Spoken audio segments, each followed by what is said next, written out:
we're back. Road trip electric boogaloo. Okay, so we are headed this time. Oh, excuse the bumps in the road. Today we are headed to Jacksonville, Illinois. Neither of us have ever been there, but we're going to go there for a book fair. It's called All Hallows Book Fair.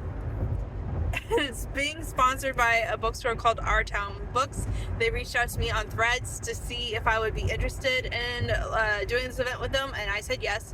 So now we're driving approximately 3 hours and 26 minutes on the highway to get there. So yeah, Douglas with me again. That beautiful bag you see back there is full of snacks. And yeah, I'm gonna just kind of vlog this experience too. The event itself was only like 3 hours, but I figured, you know, they were so nice to ask me personally. I didn't have to apply, and this, like I mentioned before, this is a new like business thing, like with me working on consignment. So I just want to see how that works. If you're interested in all that, just keep on watching.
Hello, welcome to everyone's favorite part of the video where I talk about a recap of my book event and talk about, the finances side of things, and plus maybe a little haul depending on what we pick up while we're there. If you're here, you just saw a bunch of footage from the All Hallows Book Fair in Jacksonville, Illinois. It was put on by Our Town Books and took place at the Vault, which is an axe throwing establishment. I was there with 4 other independent authors, and there was just a general product throughout the space being sold by Our Town Books. So it was a great event. It was very, very well attended. It was a Halloween themed event, and people dressed up in costumes. They had a costume contest, and it was a lot of fun. So I had a really good time while I was there. The people who were running it were lovely, and I had a pretty successful night. I didn't beat my record this time, but for the first time ever, I did sell out of stock. So I brought 10 books of cursed images with me. Cursed images number 1, the scary stories from the child of the internet. I brought 10 copies. All 10 copies sold. We were officially sold out. And I'll put pictures up here of the little Tamagotchi guy celebrating that fact for me. Let me just do a quick breakdown of everything that we sold, the official numbers on the official sticky note. The official numbers, we sold 5 copies of Cursed Fate at $20 a copy. We sold 3 copies of Wicked Breed for the same price. For Cursed Images, Scary Stories from a Child of the Internet, we sold 10 copies at $15 each. Cursed Images 2, Social Media Madness, we sold 4 copies at $15 each. I did not have bundles this time. I said that in my last video because everything was set prices. So I did not have the bundle option, so people were just picking up and selling whatever they wanted. I don't know if I would have sold more copies if there were a bundle. It's kind of hard to tell that after the fact, but this is how much I sold. And in this consignment arrangement, I kept 60% of that profit, whereas the other 40% went to the store. This is my first time trying that sort of arrangement. And truthfully, I understand where this is coming from, and I understand why people would go with a consignment agreement, especially if they're like a smaller author and they don't expect to sell as many books, or if you're just starting out and you don't have the money up front to pay a table fee, like a flat fee. I completely understand why this arrangement would be beneficial to you. But just for like full transparency's sake, normally for the events I've been going to this year, the table fee ranges from like $50 to $100, and I'd like to say that at all the events I went to, I was able to pay back my table fee. And then whatever is extra is profit. You can put it back into like your travel costs or whatever you need to do, right? As an independent author. For this arrangement, I actually like if you think about like the money paid to the store as like a table fee with this consignment agreement, I did share more money with them than I would have if I just simply paid a table fee for the same amount. So with the money in total, I earned close to $370. But because of the 60% difference, I'm only going to receive $222 of that. So that means that the bookstore who's hosting it will get $148. And again, I want everybody to succeed. I want everybody to earn as much money as possible. And yes, they're putting on the event and hosting it. But for other like hosts of events, they've just been able to do that with a flat fee. And then for me, I get a greater take of the pie, I guess. So I think moving forward, I'm going to be a little bit weary of consignment agreements. It's not like an absolute though, because consignments are very popular when you're doing individual book signings with a specific bookstore. Especially if they like ordered your stock through Ingram or something, or if you bring your own books to consignment. Like I've done consignment agreements with bookstores and other small businesses where I just drop off copies of my book at the store and they do the work of selling them. So that like after a couple of months, I get paid for what sold, and then like I pick up product that did not sell. So I've done consignments on one-on-one personal agreements before. I'm not completely against that. again, if the business itself is selling them and I'm not, then that makes sense to have that split percentage. For this event, it just, in my head, I was like, okay, well, this would be similar for me paying like $150 table fee. And would I do that for this size of event?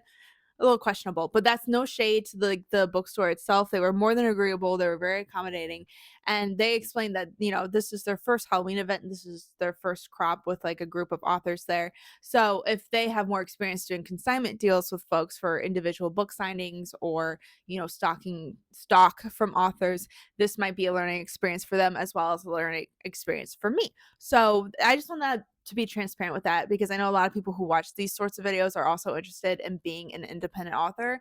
So it's something to think about moving forward when you do events, whether you're looking for table fees versus consignment agreements. This is just what I personally prefer. Other people might have different opinions about it, but that's where I stand. So I also want to give another statistic. I've been doing this in my videos.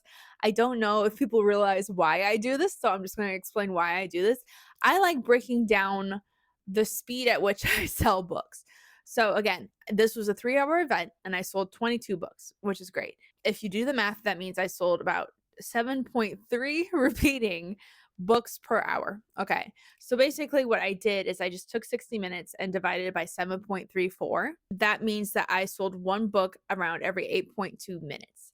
So why do I do that? I like seeing, because there's only so much you can do to optimize yourself as somebody who is talking to people and trying to make a sale. It is physically impossible for you to just like be like, buy my book and like sell books within a matter of seconds, right? You have to talk to people, you have to converse with them, get to know them a bit, have them get to know you, explain the content of your books, and all that takes time, right?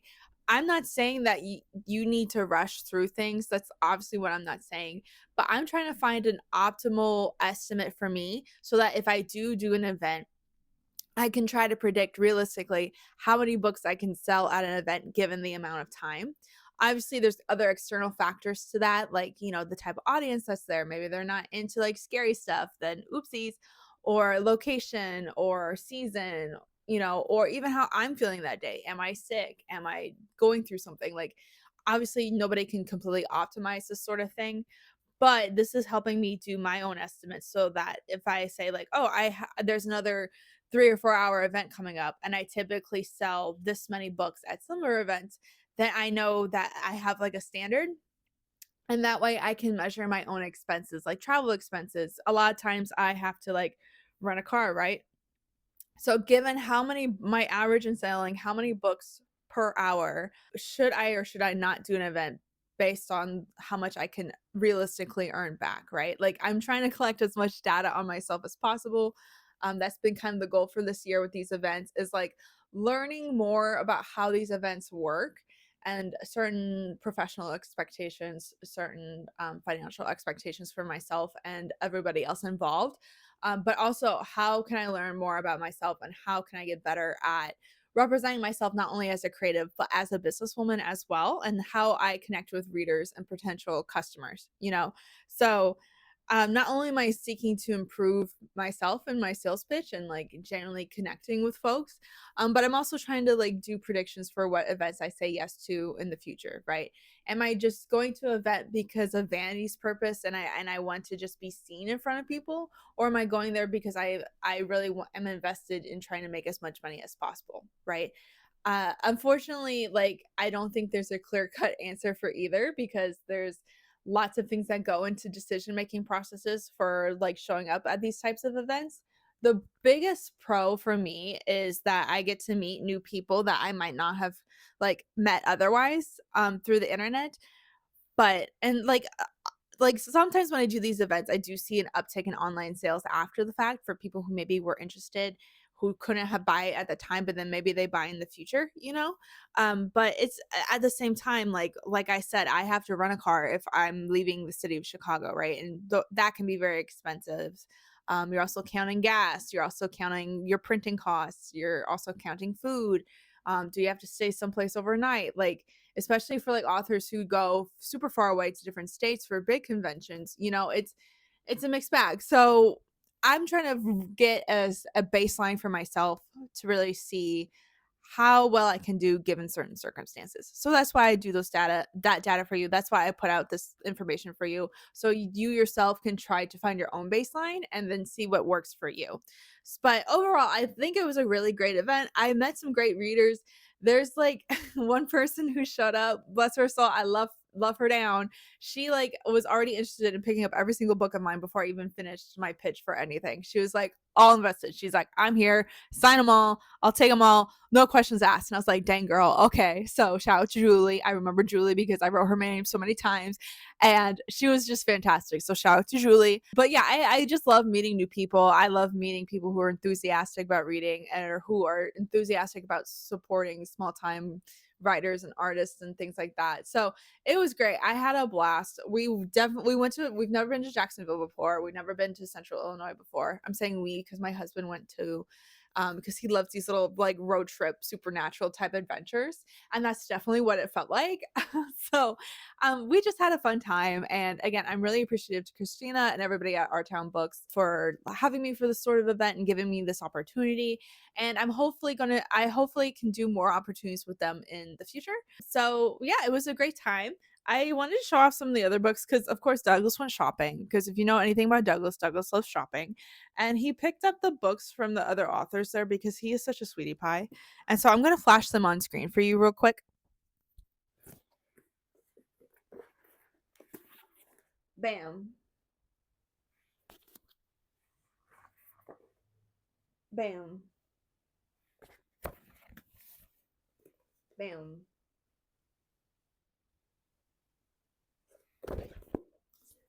I just want to shout out one person in particular because Jo was at Spooky Frog with me and she was at this event with me. So this is her book, The Dead Weight. It just came out this year. Jo is cute and fantastic and I love her. So I'm really excited about this. She told me it's like a very zombie book, but also it feels like the Yellow Jackets, which I love that show. So Douglas bought this more for me because he's not really into the Yellow Jackets. He's not really into the cannibalism of things, but I'm very, very, very interested in this one. So I'll be reading this soon. I'm super excited, but I just want to shout Jo out too, because we've done a couple events together now and she's fantastic. That's everything that went on at All Hallows Book Fair with Our Town Books and the Vault in Jacksonville, Illinois. I know they typically do like romance centered events as well for like group author events. This is their first Halloween specific one, and I hope they continue this tradition because guess what? Halloween is great. It's my favorite holiday, and and I just want to see more people embrace the spookiness in their lives. You know, it's fun because people like spooky books during the season, and I definitely get more busy in October, which makes sense. But at the same time, y'all can read horror and y'all can read dark fantasy all year round. Nothing is stopping you, friend. Like just embrace it. Thank you so much for watching this video. If you have any questions for me, please write them down in the comments down below. If you like this video, give it a like, comment, share, and subscribe to the channel, please. Please, please, please. That would help me out a lot. I also have memberships on this channel. If you want to support me even further, there's like a basic tier where you can just get fun emojis and stuff. And then I have a secondary tier where I'm going to be doing more writing specific live streams for folks who are interested in the behind the scenes type of things. I know I'm behind on that. I'm making plans. I'm making moves to try to come up with more content for you guys. And also let me know if you think I should do members only videos. I've seen other channels do them and I feel like maybe that's the move instead of live streams because girl, I'm bad at going on live. I'm so bad at recording like on the spot type things. But if that's something you guys really want, then I will do it for you. But yeah, until next time, thanks. Bye.